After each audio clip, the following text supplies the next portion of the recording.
Hello, fellow adventurers, and welcome back to another episode of Word Safari. This is going to be another two-part episode on one particular theme, and the theme we are going to look at today is one particular Indo-European root. Now, I realize that some of you don't know what I mean when I say Indo-European root, so I would like to give you a very brief introduction to what this concept is before we go on and actually look at the words. So, what is Indo-European? What does anybody mean when they say this phrase, Indo-European? Well, Indo-European is a family of languages that are spoken all over Europe and Asia, and thanks to the events of the past 500 years, spoken all over the world today, although they originate on the Eurasian continent. They are a family of languages that are related to each other. In other words, linguists looked at them in the past few hundred years and realized that there were connections between them that were too similar to be up to random chance. In other words, these languages must have had some kind of common ancestor. That common ancestor was probably spoken about 5,000, maybe at the most 6,000 years ago, and that ancestor was never written down. We don't know exactly what it sounded like, and we don't know what those people called themselves.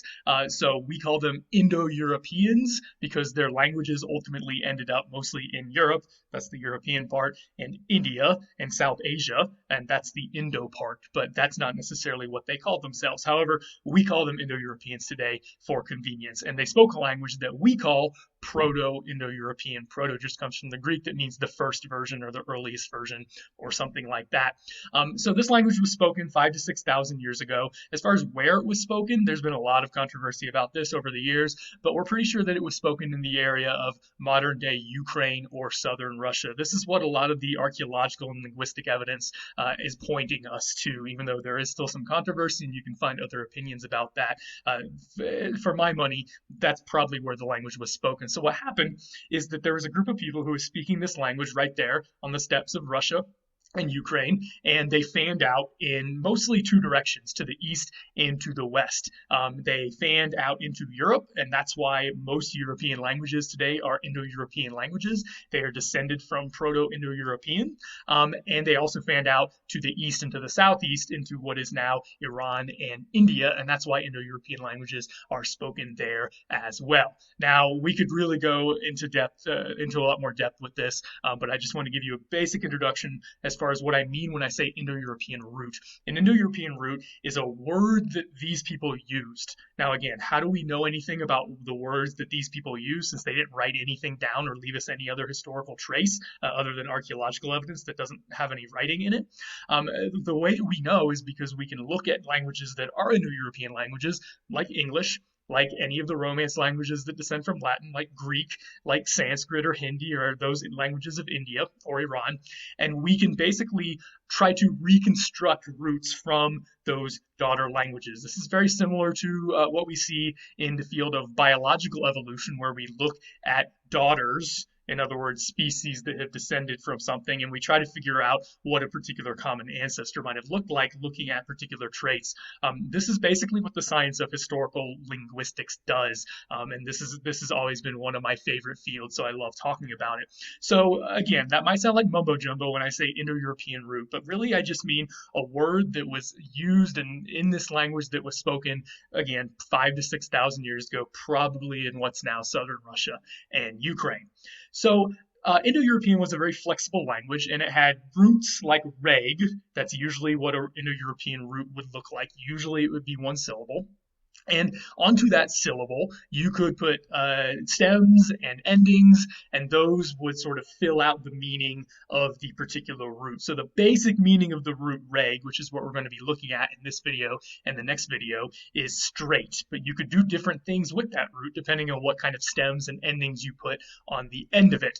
So for instance, you could make a verb out of it, and as a verb, it would mean to be straight, obviously, as some kind of stative verb. But if you put a special ending on it, it could be a causative verb, which means make something else straight. So you could do, as you can see, you could do multiple things with this root. It's pretty flexible. As a noun, it could just mean something straight, but it could also mean somebody who does the straightening, somebody who straightens other people out.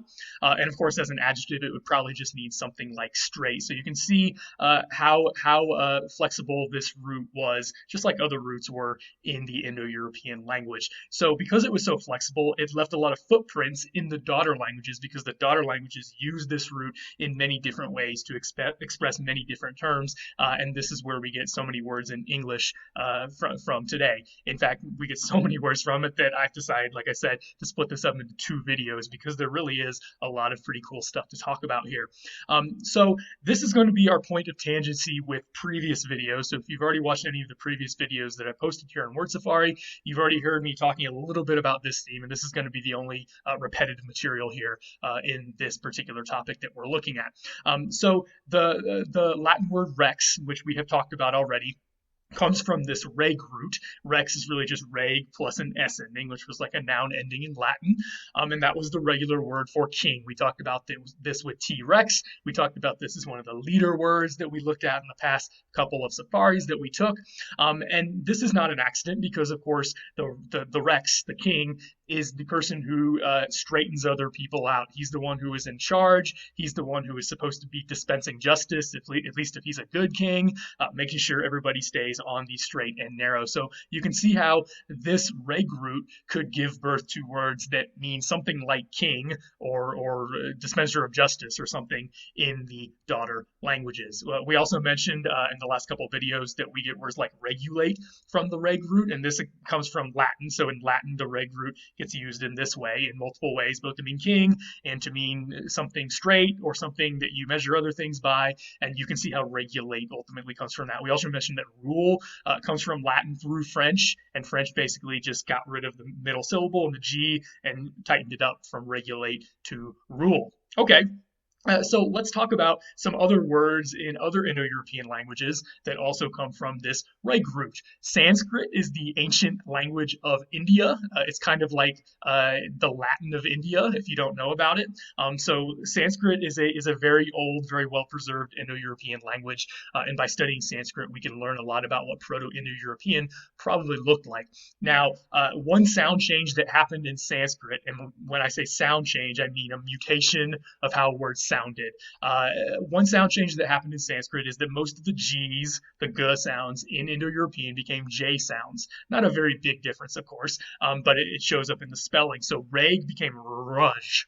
And the Sanskrit word king, which is Raj, Raja, something like that, comes from this reg root. So you can still see it there, half a world away, basically, from the European languages that we are looking at. And this is one of the things that made linguists take notice and say, wow, Sanskrit must be related to some of these Indo-European languages, because otherwise, why would it have such a similar looking word for something that is the same? In Celtic is another family of Indo-European languages. There was a famous Celtic individual who lived at the time of Julius Caesar and fought with Julius Caesar, named something like Vercingetorix. That's probably how we would say it in English today. His name probably sounded something more like Vercingetorix. And the Reeks part there at the end, I put a little dash so you can see it sort of hyphenated off from the rest of the word. That Reeks part at the end of his name means king. His whole name means great warrior king. So you can see that the Celtic languages had a very similar word for king, which is not surprising. In the Germanic languages, a sound change happened to the G that turned it into a K. So when we have Germanic cognates, in other words, anything that's native to English that we didn't borrow from Latin or French or somebody, anything that's in German or Scandinavian languages, anything that's within the Germanic family, which is a subfamily of Indo-European, if that makes sense, anything that's within the Germanic family is going to have a K sound or maybe a H sound there instead of a G, because it's another one of these mutations that happen between Proto-Indo-European and what we call Proto-Germanic. The German word Reich, something like that, depending on what German dialect you speak. This would have been another word that comes from this reg root, and of course it has something to do with governing or ruling. A Reich is just like an empire or a kingdom or something like that, depending on what you put on the front of it. So you can see the connections there. So here we go. We have 4 different languages that are all descended from Indo-European, and they all have this reg root. So you can see different languages did different things, but we're really just getting started here because because there are so many words that come from the reg root, and a lot of them do have to do with something about kings or something kingly. So we get adjectives like regal. Regal comes straight from Latin, and it comes from this reg root, obviously, with an adjective al ending in Latin. So nothing too interesting going on there. Regal just means kingly. What you may not know, another word that we use even more to describe things that are kingly is royal. And this is actually the same root as regal, but it passed through French and underwent some of the French sound laws or mutations that happened between Latin and French. So we've already talked about how French usually got rid of G's that were between vowels. So the G in regal went away. That was the first step. And then later on, French changed that A in regal, which is how it would have originally been pronounced, to a wa sound. And that's where you get royal, which is approximately how this would be pronounced. Today, we have this word in English as royal. And again, this is your garden variety word for something that has to do with the king, but it comes from French, which ultimately got it from Latin, which ultimately got it from Proto-Indo-European, and it maintains the reg root, even though by the time it gets to looking like royal, it's hard to tell it's the reg root anymore because it's gone through some mutations, as we just talked about. Our word reign also comes from French. It still has the G there, but of course it's silent now. It didn't used to be silent. It comes from this old French word that in turn comes from Latin regnum, which was just a word that meant kingdom or rule or something like that. So obviously it has the reg root in it there in the first syllable. And we even get a word like realm. Realm used to have a G in there as well, and this also comes through French. It's the area that a king rules or something like that. So you can see how this would ultimately also come from the reg root. Let's look at some other kingly words that you may not have thought of that are connected to this. The name Regis is a great name that comes straight from Latin, and it literally just means of the king in Latin. So I guess it's a great name to name your kid if you hope that he's going to be a king someday, or kingly, or the host of some cool show or something. Regicide. Hopefully this won't happen to your baby if you name him Regis. But regicide is from the Latin for king killing. The regia part obviously is the reg root that means king, and anything with side at the end comes from a Latin word that means to cut down or to kill, and it just means to kill. So matricide is killing your mother, fratricide is killing your brother, regicide is killing the king, and so you can see where that comes from. We have a word like regent in English, and this also comes straight from Latin, not through French, because you can tell the G is still there, which it wouldn't be if it came through French, most likely in that particular position. So a regent literally just means in Latin a ruling person. We talked about this a little bit in the last lecture or two, where we were talking about how in Latin the ANT or ENT ending is a participle ending. And so regent is literally just a ruling person. In other words, it's a ruler. It's somebody who is ruling over somebody else. So if you have the regents of a particular college or university, they're the ones who ultimately call the shots. They're above pretty much everybody else.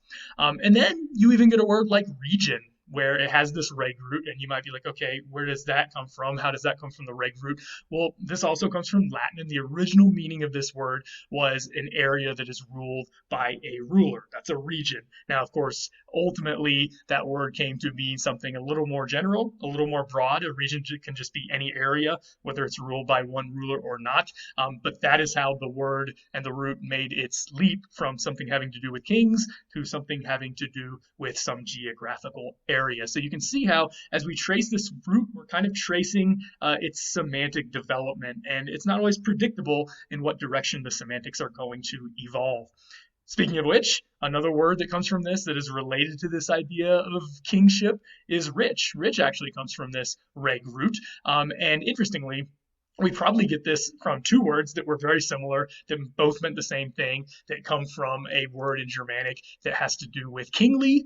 Now, I probably don't need to tell you that kings are usually rich or wealthy, and this was especially true for most of human history when there weren't that many people who had a lot of money in the world, and it was mostly the people who were at the top of the social hierarchy, such as a king. So you can see how a word that today means wealthy originally would have come from a root that meant royal or kingly or something like that. So this word rich both comes from the Old English richa, which meant wealthy or mighty, and from the Old French, which would have been pronounced something like richa, although this would be riche today in modern French, that also meant something like wealthy. And those two words basically meant the same thing, and they both combined to give us our word rich today. Let's follow this route a little bit further and see what else we can get from it here before we sort of take our halftime break and come back in the second safari that we're going to do.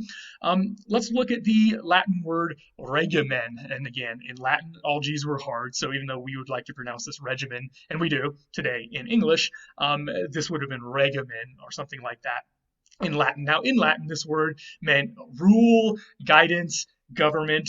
You can see the connection here that reg has to do with ruling, but it also has to do with keeping people on the straight path, whether it's a king or somebody else, or whether it's just the system that does that for them. We get a whole family of words in English from this particular Latin word, regimen.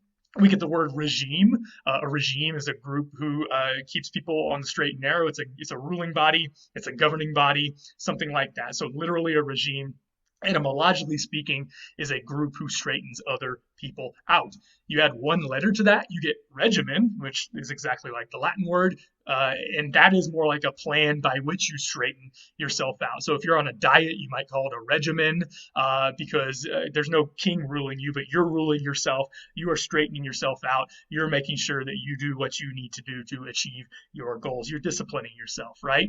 And to keep that idea of discipline going, you add another letter to regimen, you get regiment, right? And a regiment is a group who's in an army or something similar who is very disciplined, who is very straightened out, right? They're a group of people who knows how to do all the things they need to do together in one accord, as a body, as a unit. So they're very disciplined. They're very well ruled. So you can see how this would also come from the reg root.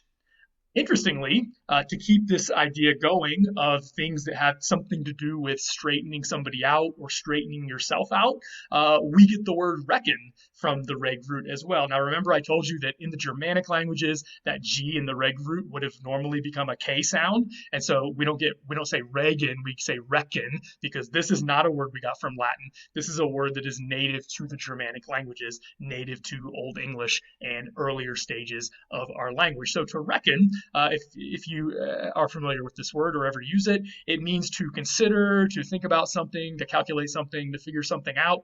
But the original etymological meaning of this word would have been to straighten something out in your head. A lot of the words that have something to do with calculating or thinking in the Indo-European languages have some kind of deep metaphor that's embedded in them. And I'm sure we'll get to some of these other ones as we go along on future safaris. But to reckon is a metaphor. It's a metaphor for saying I'm going to straighten something out in my head, which means I'm going to figure something out in my head. I'm going to reckon it. I'm going to calculate it. We also get reckless from this, because reckless, of course, is just made up of two parts, right? Rec and less. Less means without the first part. So if you are reckless, you have not reckoned. You have not thought ahead. You have not straightened something out in your head before you did it, and therefore it was something dumb or something harmful that you did, and that's basically what the word reckless means. So it also comes from this reg root. The last set of words I want to talk about in this particular safari, like I said before we take our halftime break, is the set of words that mean or come from the word right, R-I-G-H-T in English. Now, this is a native Germanic word. We also didn't get this one from Latin or anywhere else. It comes from an Old English word, rit, or something like that. In Old English, this could be an adjective that meant straight. So you can see it's totally from the straight root, and it still means straight in Old English. But it could also mean sort of metaphorically, not just straight, but lawful. So we see that idea of things being straightened out in society. If something is lawful, it's straight, at least according to the society. As a noun, it could mean fairness or justice. And as a verb, if you added a verb ending on it in Old English, which I didn't do here, it would mean to straighten or to straighten something or somebody out. So we have a whole family of words here in Old English that all come from the reg root, and they look and are spelled something like what you see on your screen. Now, to fast forward to modern English, we use this word right a lot. I mean, this is probably one of the most common words in the English language that you use on an everyday basis, right? See, I just used it. So it means a lot of different things, though. I don't know if you've stopped to think about how polysemous, how many different meanings there are of this particular word, but let's go through a few of them and talk about how they all come from the reg root. Now, as a noun, we have rights. We live in a modern society, and we believe that everybody has certain rights that they have. What is a right? It's a thing that you deserve. It's a thing that society says you deserve in an upright society. And I use that word upright on purpose because, of course, it has right in it to show you how ubiquitous this word is and this concept is, where right doesn't just mean straight, but it has this metaphorical idea of meaning lawful, just, good for society, something like that. So a right is something as a noun that you have. It's something that you deserve. It's something that society says that you should have if we're living in a just society. How else do we use this word right? Well, think about your hands. You have a left hand and you have a right hand. I don't know if you've ever stopped to wonder why that is, but this is also connected to that. Now, you might be looking at your hands and wondering, okay, my right hand doesn't look any more straight than my left hand, so what's going on? It goes back to this idea of what the society deems is normal or acceptable. So the idea of why we call it the right hand, and this goes back a long time. This is not a recent thing we've come up with to call it. The reason that we call your right hand is because, as you know, most people use their right hand to write with. They use it as their dominant hand. They use it for most things. About 85% of people are naturally right-handed. Now, if you're left-handed, obviously this doesn't apply to you, but this has always been true. From what we can tell from human history, people, it's something hardwired into our brain. It's not a societal thing. So people have always normally used their right hand, and societies have normally, in some way, shape, or form, judged people who didn't use their right hand. Left-handed people have been characterized in ancient literature as sneaky or underhanded, no pun intended, or something like that. So it's very deliberate that we call the right hand because the idea is that that's the straight hand. That's the normal hand. That's the hand that fair people and just people use because they're not being sneaky by using their left hand. Again, we're just talking about stereotypes, so please don't at me, all of you left-handed people. I'm not trying to insult you here. I'm just saying what people have thought in the past about some of these ideas. So the reason that we use that word right hand does go back to this reg root. Now, to go off of that, we have another use of the word right in our modern political discourse. Obviously, we talk about the left and the right in modern political systems, okay? What do we mean when we say the left and the right? Now, you might be tempted to say that this is another thing that goes straight back to that same semantic meaning of the reg root, where it means something like straight, and somebody who was conservative decided that that was the right side, and so they called themselves the right. But it's actually not quite that simple. It's a little more complicated than that. It actually has the hand idea as an intermediary. In other words, our modern usage of left and right in politics, it does not have a direct connection to the idea of justice, but it actually has a direct connection to the idea of handedness. And it goes back to the French Revolution. So at the time of the French Revolution, when the National Assembly was called, the first two estates, the nobles and the clergymen, sat on the right hand of the leader of the assembly. And the reason was not very complicated. It was just because the right hand has always been considered the honored position, the honored side of anybody, a king or a ruler or whoever, to sit on.